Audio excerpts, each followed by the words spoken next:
Kalau tak tahu macam di situlah saya melihat bahawa apakah janji-janji selama ini oleh kerajaan negeri ini tidak termakbul ataupun adakah masalah-masalah tertentu.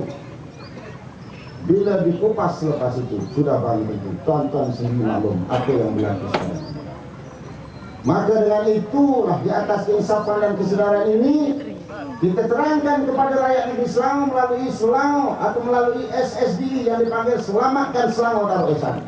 Kita tidak mahu rakyat Selangor ini tertipu oleh mainan politik mereka kerana janji-janji mereka. Ini yang kita tak mahu. Itu sebabnya hari ini kita mulakan dengan program slogan kita di kawasan ini dengan sarapan pagi satu Indonesia. Kita mahu memupuk semangat kesedaran ini di kalangan kita.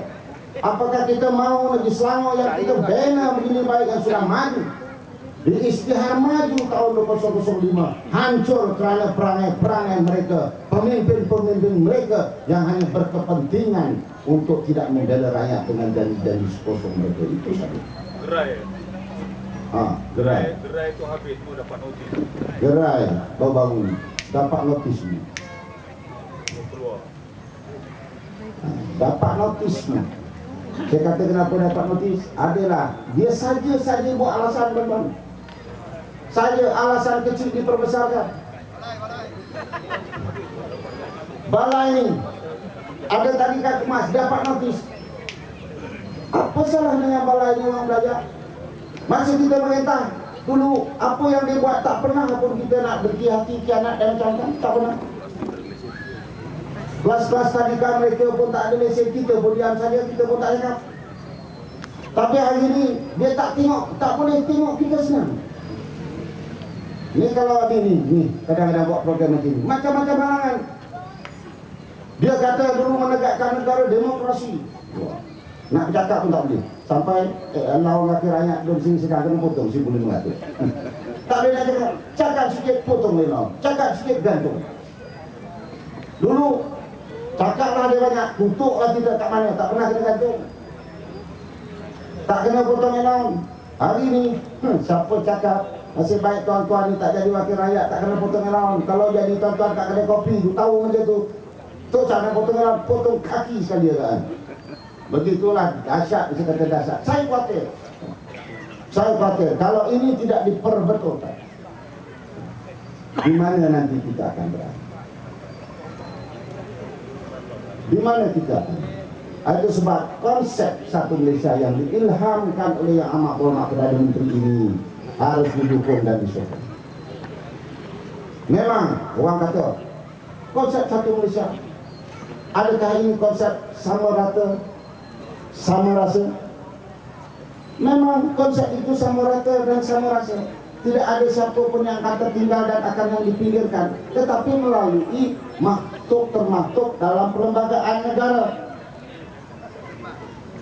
Semua rakyat harus dibela, tak ada yang terpinggir pun. Sama ada orang Melayu, orang India, orang Cina.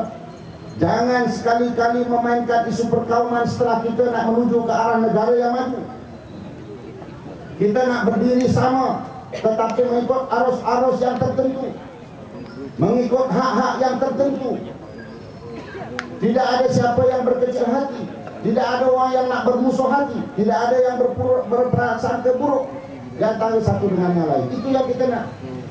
Kita tak mau. Itu sebab kata Yang Amat Berhormat Perdana Menteri dalam Perhimpunan Agung, dalam pengulumannya, dia kata sudah kita tamatkan soal ini. Kita bekerja, kita nak melihat rakyat didulukan, UMNO diutamakan. Dia kata itu.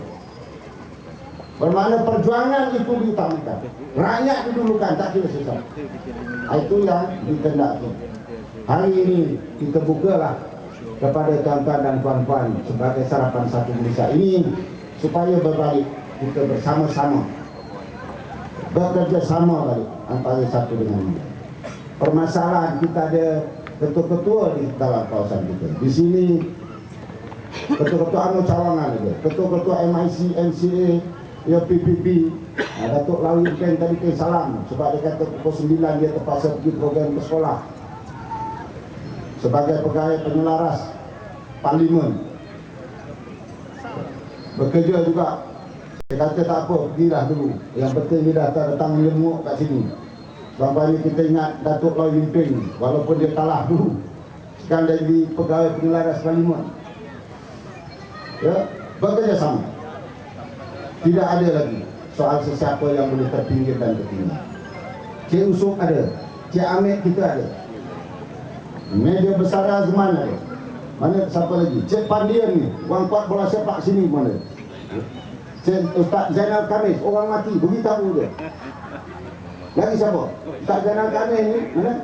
Cik Zainal ni, ketua yang menggantikan Allahyarham Samad kita. Mana Cik Zainal?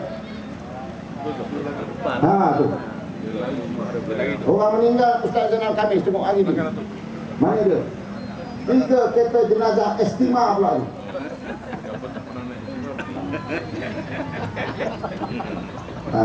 Ramli kata siapa yang tak pernah naik estima, bila dah meninggal panggil Ustaz Zainal Khamis, boleh naik estima.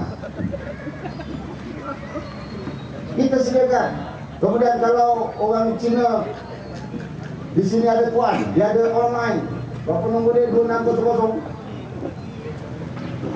Orang India pun macam tu. Bagi tahu, jangan kita ambil kesempatan politik yang kita boleh mengerukan keadaan. Kita sentiasa bersedia. Cuma sekarang ini, mungkin dalam masa 2 tahun ini peruntukan agak terhad kerana kita tidak berkuasa. Tetapi dalam masa itu kita boleh mengadu kepada Yang Amat Berhormat Perdana Menteri kita sebagai pengurusi perhubungan UMNO ini. InsyaAllah sebagai seorang Perdana Menteri yang prihatin, yang sentiasa melihat rakyatnya apa dibela, outreach-nya banyak, bagi tahu saya akan majukan. Sikit sebanyak akan diselesaikan. Malah dalam kawasan ini, kawasan kita PIBG sekolah pun berapa banyak peruntukan yang telah dibagi kepada PIBG sekolah. Ini untuk pendidikan kepada kelab-kelab belia, utamanya bola sepak. Ini pagi ini ada bola sepak 9-11 pula. Dulu 11-11, sekarang 9-11. Kita harap 2 tahun lagi ditakdirkan pilihan raya, kita mau Barisan Nasional kembali merintah negeri selamat. Maka kita akan perbetulkan segala macam keadaan. Tapi kita mesti bermula daripada memupuk semangat kesedaran dan keinsapan dalam konsep kita bermasyarakat, dalam konsep kita berpolitik, dalam konsep kita membela nasib rakyat. Dan terima kasih kepada program Sarapan Pagi Satu Malaysia pada pagi ini. Sebanyak tuan-tuan dan puan-puan akan melihat betapa ukhuwahnya kita jadi negara Malaysia yang kita. Terima kasih kepada penganjur Yusof, kita Amit kita, media besar Azman, Cik Zainal dan yang lain-lain. Mati sekolah lepas ini. InsyaAllah ada satu kejutan besar pada 27 hari bulan. Pada 27 hari bulan ada satu kejutan besar bahawa insyaAllah ramai ahli-ahli PKR akan meninggalkan PKR dan akan menyokong saya nyatakan awal kerana mereka sudah isap dan sedar. Dan terima kasih banyak-banyak. Assalamualaikum warahmatullahi taala wabarakatuh.